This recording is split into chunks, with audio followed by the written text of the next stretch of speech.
दोस्तों, कर्म बड़ा या भाग्य, ये सवाल पुराने समय से ही चर्चाओं में रहा है। कर्मवादियों का मानना है कि कर्म बड़ा है। वही भाग्य पर भरोसा करने वाले भी कहते हैं कि भाग्य ही सब कुछ है।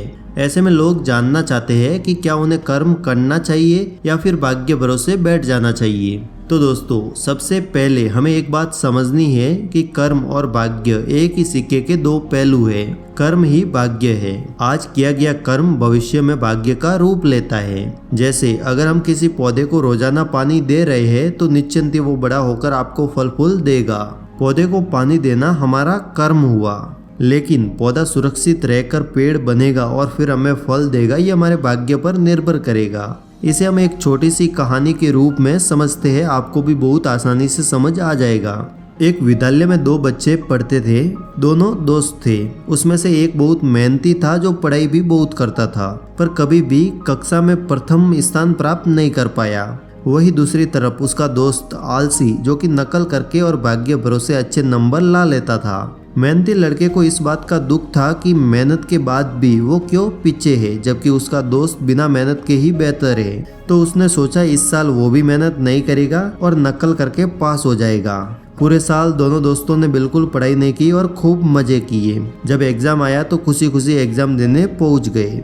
लेकिन दोनों ही जब एग्जाम देकर वापस लौटे तो दोनों ही दोस्त रोने जैसी शक्ल लिए आ रहे थे, जिसकी वजह थी कि इस साल एग्जाम बहुत स्ट्रिक्टली था, नकल का नामो निशान नहीं था। फिर जब कुछ दिन बीत गए तो एग्जाम का रिजल्ट आया। ऐसे में पता चला कि जो मेहनती बच्चा था वो एग्जाम में सिर्फ पास हुआ है।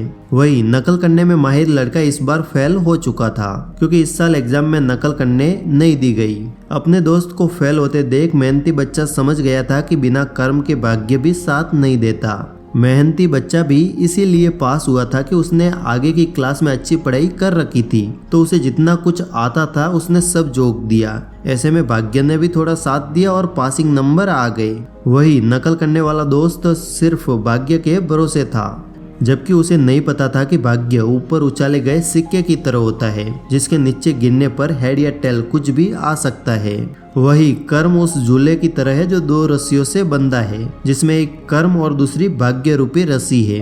अगर भाग्य रूपी रस्सी कभी कभार टूट भी जाए तो कर्म रूपी रस्सी आपको नीचे गिरने नहीं देगी। तो दोस्तों, ये कहानी बस इतनी ही थी। मैं हूँ आपका दोस्त अनिल राज पुरोहित और आप देख रहे हैं पुरोहित टॉक्स। इस कहानी को सुन के अब आप खुद ही तय कर सकते हैं कि आपको कर्म करना है या भाग्य भरोसे बैठ जाना है।